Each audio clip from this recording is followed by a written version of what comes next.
An absolutely horrible scene in Ukraine over the weekend as the Russian-Ukraine crisis continues. But it looks like the civilians have been fighting back. Here to discuss it all is our foreign affairs correspondent out of Los Angeles, Lisa Daftari. Lisa, thanks so much for joining us once again. Thank you for having me back. Absolutely. So, Lisa, a lot to cover here. Let's get right to it. A terrible scene in Ukraine over the weekend. It appears that when Russian forces withdrew from the outskirts of Kyiv, they left behind a trail of destruction in the suburb of Bucha. So, what are you able to tell us about this, Lisa? Yeah, it's horrific. We actually had from the foreign desk one of our freelance journalists there able to take photos. We have a slideshow on our website showing the devastation. And when you see it up close, I mean, news reports and headlines can give you numbers, but when you see the actual scenes out of these Ukrainian cities, it's horrific. I mean, entire cities just razed to the ground, schools and hospitals and community centers and supermarkets and anything you can think of, any signs of life just brought to the ground.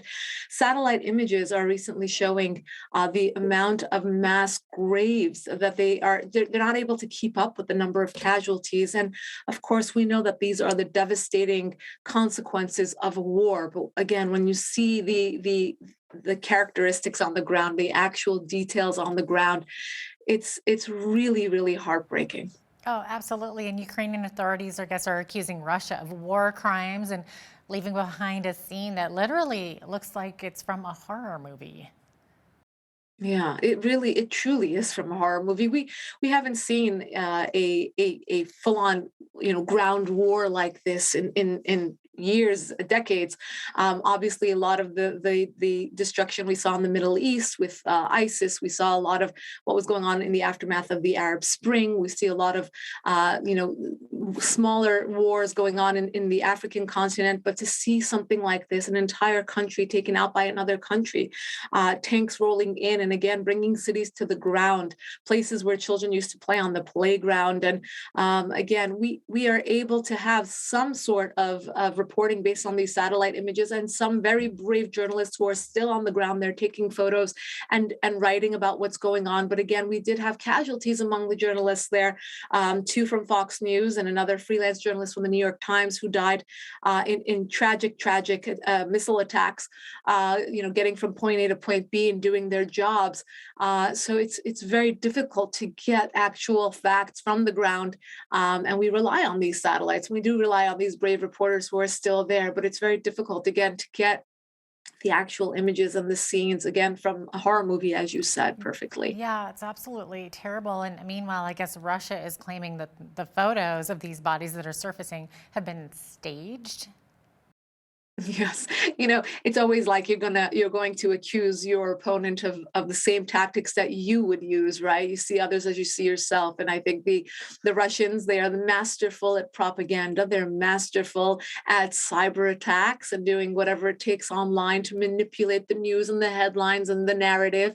And of course, they're accusing the Ukrainians of doing the same. There is no question, regardless of how one feels or how one believes that this should be handled, that there is death and devastation. That these again are the consequences of this attack, of this invasion of Ukraine. And it's always, always the innocent people that are the victims here, the families that have either been displaced or died in this war. So again, I know that there are many, many ways of translating and understanding and really analyzing what's going on. Many opinions here in the United States, for example, of what should be done or what the outcome should be. And perhaps maybe we don't even know what the outcome should be. And that's another issue in our foreign policy. But what is absolutely true and cannot be denied from any point of partisanship is the death and devastation, these images, the number of casualties, the millions of refugees that this has produced, the fact that this will change the landscape of Europe in many ways with these refugees on the run, and of course change the future of the Ukrainian people, of course. You mentioned numbers of casualties. Do we have any idea right now, Lisa, what that number is that they're starting to recover and finding all these bodies? Yeah, it's changing obviously by the minute because there's so many people missing and so many who are either in hiding or trying to get out. The number of refugees was up to 3.5 million. I think that is probably going to be much higher once we get an accurate count, and the number of casualties going higher and higher. We had, I think, 50,000 on either side. Obviously that is a very, very low estimate. I believe it's going to be much, much higher. There's been Russian casualties as well. In the beginning of the invasion, we were told that the soldiers were not as experienced or did not know the way of the terrain, or were really shocked by the ability or the passion and the resilience of the Ukrainian fighters, and therefore many of them perished. In the first few days, they had many casualties on the Russian side. So again, both those numbers, I hesitate to give out numbers because I know that those are changing by the minute. But I think at the end, we will see numbers go up much higher when we have a more accurate, if we ever have an accurate estimate of what has happened here. Yeah, absolutely. Now, you'd mentioned the United States. So, of course, Ukraine's President Vladimir Zelensky appeared in a video message at the Grammy Awards on Sunday night. Lisa, I'm not sure if you caught the Grammys or not last night, but his address was piped into the audience in Las Vegas. So, what is he asking of the Western world right now? Yeah, I did not catch Scrum. I don't really watch these award shows for many reasons, but when you know that he is going around and making his appeals, look, he's become like a figure, a real icon in this struggle.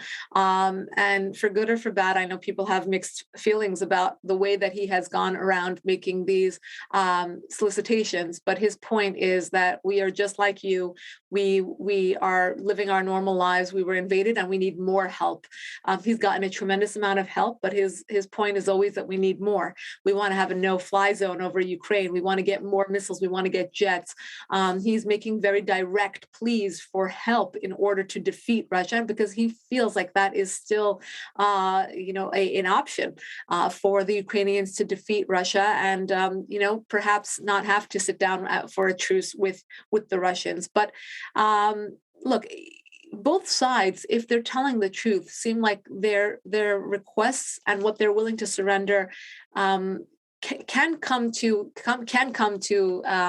some sort of compromise. The Russian leader Putin went to Turkey, and he sat down with Erdogan, and he said, I have 6 things that I need, and they weren't outlandish. They can easily come to a compromise if those 6 things, including for the Ukrainians to demilitarize, for them to get rid of their Nazi factions, for them to make Russian a second language in Ukraine, and it's easy enough for the 2 areas that they conquered to become actual Russian states. And I think that Zelensky, if he truly means it, is willing to sit down and have talks and is willing to compromise. Now, both sides have to be telling the truth. Both sides have to be transparent about what they are willing to concede to come to some sort of compromise. And there's so much death and devastation on both sides that if they again can come together to have these talks, hopefully sooner rather than later we can come to some sort of truce, some sort of ceasefire to end all of this senseless war and end this loss of life, loss of having these poor people leave their country, leave everything that they know, and go somewhere new. It's truly devastating. Oh, absolutely. And interestingly enough, I know you mentioned President Putin, Russia's president. So something reported last week, Lisa, was that Putin didn't seem to even know how badly his own regime was doing. So it seems like they weren't giving him the full disclosure of the situation on the ground. Why do you think this happened? Were they fearful of him? I don't know if that's necessarily true. This might be more Russian propaganda, because the earlier reports said that Putin thinks that they're doing great, right? So in order to kind of bridge this rift between his advisors and himself, he says, oh, they're the ones who messed up. It wasn't me. I read other reports that said that Putin is at odds with the main mastermind of the Ukrainian invasion plan, and he's the one who's being propped up by the opposition in order to take over to become his successor, to kind of topple Putin and have him become the successor, because these two are at odds over the Ukrainian plan. Now, the report also said that Putin believes this guy miscalculated everything, so the blame is on his shoulders, so that he has to be done with. So there are a lot of different reports flying around, and I think that this just goes to show that the Russians are obviously embarrassed about how this went down. Look, if you would have told me a year ago that the Russians are going to invade Ukraine, I would have told you it's going to take 2 days. It's a done deal. I mean, the Russians are far more superior in every way, and if Putin wants to do it, he can do it. So why is it taking so long? Why haven't they been able to complete the task? Why is Russia so behind? How are the Ukrainians? How have they been able to put up this type of resistance? I know they're getting help from outside, but I mean, how much help can they really get on the ground? They're not getting boots on the ground. So because of all of this, I think Russia is embarrassed, and they're trying to, change the narrative to say, the responsibility is not on Putin. Right. And it looks like Ukrainian civilians are actually retaliating. They're fighting back, aren't they? There's some reports that they've been poisoning Russian soldiers with baked goods or something. What's that all about, Lisa? Yes. Yes, what a crazy story, right? So talk about guerrilla warfare. And I mean, the Ukrainians are doing everything possible from all age groups. You see, reports about young people and old people rolling up their sleeves and saying, we're going to fight. We're going to stay and we're going to fight. And you're looking at mayors and young boys and old men. And it's truly beautiful to watch the level of patriotism and to see how this nationalistic pride has grown in Ukraine. And perhaps that's what's bothering Putin, is that he wants his neighbor to be Russian, and he wants his influence there. So yes, it was a small group of individuals who baked cakes for the Russian troops. 2 have died. 28 of them have been hospitalized by poisoning them with these cakes. Look, it's a type of, again, guerrilla warfare. They will do whatever they can to get ahead and try to fight for their country and get the Russians out of there. Well, my understanding is that took place over the weekend as well. So do you think that was retaliation against the horrible atrocities in Bucha, or was it the other way around? Do you think that those atrocities happened because they were angry about the poisoning, or none of it has anything to do with the other? Yeah, it could be any of the above, because we're watching ongoing warfare, right? So the Ukrainians obviously are fed up when they think of an idea like this. I think they'd be very happy to carry it out regardless.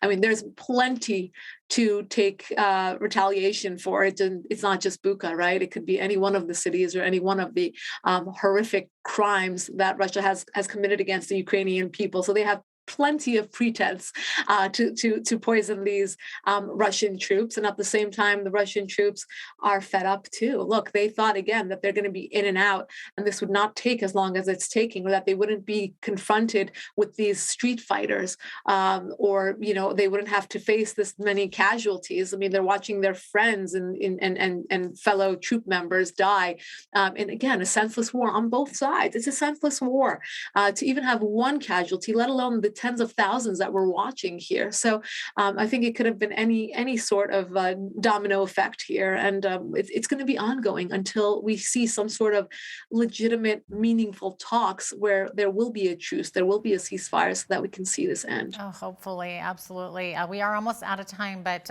Lisa, the U.S. has announced $50 million to help Moldova with the Ukraine refugee crisis. So how many refugees have entered or are heading to Moldova that you know of? And is the U.S. Pledging to help other nations around Ukraine as well? Yeah, so President Biden's trip to Poland committed that relationship and saying, we will help as much as we can. And I'm sure you've seen the reports that the refugees are overflowing in Poland. And Poland has said, we can't take any more. We're really going to break here. And that's the issue.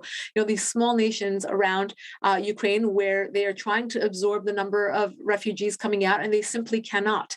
That, again, it's a matter of logistics. It's a matter of common sense, and not a matter of emotional humanitarian aid. As much as they may want to absorb these refugees, they cannot do so. So the U.S. is trying to step in and help other nations so that we can get a better spread, so that they're not just going to Poland, that they're going to Moldova and other nations as well. I know Israel has taken in a tremendous number. I think per capita, if you compare it to the United States, a small nation like Israel, which is the size of state of New Jersey, has taken in 3 million refugees, meaning not exactly 3 million, but compared to their population, that's what it would be equivalent to if the U.S. U.S. took in that number of refugees. So there is a tremendous number of refugees going everywhere. Again, 3.5 million for that region is going to have a nice spread. I know we're taking in about 100,000 here in the United States.